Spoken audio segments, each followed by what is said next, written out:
ആന ഉൾപ്പെടെയുള്ള വന്യമൃഗങ്ങൾ നിരന്തരം കാടിറങ്ങുന്നതിനാൽ പുറത്തിറങ്ങാൻ കഴിയാത്ത അവസ്ഥയിലാണ് അതിരപ്പിള്ളിയിലെ ജനങ്ങൾ. കാർഷിക വിളകളും വ്യാപകമായി നശിപ്പിക്കുന്നു ആനകളൊക്കെ. പ്ലാന്റേഷൻ കോർപ്പറേഷന്റെ എണ്ണപ്പനത്തോട്ടം വന്യമൃഗങ്ങളുടെ വിഹാര കേന്ദ്രമായി മാറിക്കഴിഞ്ഞു. മനുഷ്യർക്ക് ഇവിടെ ജീവിക്കാൻ പറ്റാത്ത അവസ്ഥയായേക്കാണ്.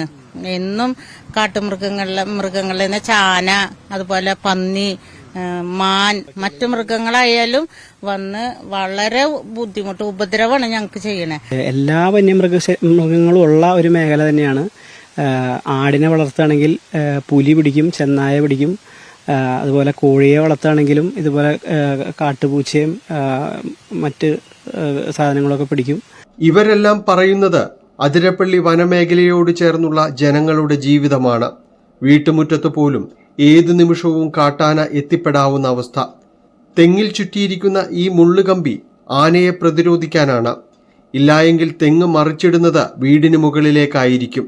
ഒരർത്ഥത്തിൽ പ്ലാന്റേഷൻ കോർപ്പറേഷന്റെ എണ്ണപ്പനത്തോട്ടം ഇല്ലെങ്കിൽ കാട്ടാനകൾ ഏതു സമയവും നാട്ടിലേക്ക് ഇറങ്ങുന്ന സ്ഥിതിയാണ്.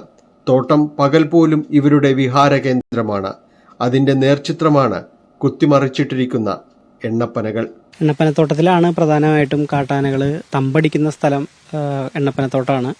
അതിരപ്പള്ളി പഞ്ചായത്തിന്റെ ചാലക്കുടി പുഴയുടെ ഇരുവശങ്ങളിലും എണ്ണപ്പനത്തോട്ടമാണ് കൂടുതലുള്ളത്. ഈ പ്രദേശത്ത് എണ്ണപ്പന കുത്തിമറിച്ചിട്ട് തിന്നുന്നതുകൊണ്ട് മാത്രമാണ് ജനവാസ മേഖലയിലേക്ക് രൂക്ഷമായ കാട്ടാന ശല്യത്തിന് ഒരു കുറവ് വരുന്നത്. അതുകൊണ്ടാണ് ഇപ്പോൾ എണ്ണപ്പനത്തോട്ടത്തിൽ നിന്ന് പതിയെ ജനവാസ മേഖലയിൽ ഇറങ്ങി കൃഷി വ്യാപകമായിട്ട് നശിക്കുന്ന സ്ഥിതിയിലേക്ക് നീങ്ങിക്കൊണ്ടിരിക്കുകയാണ്.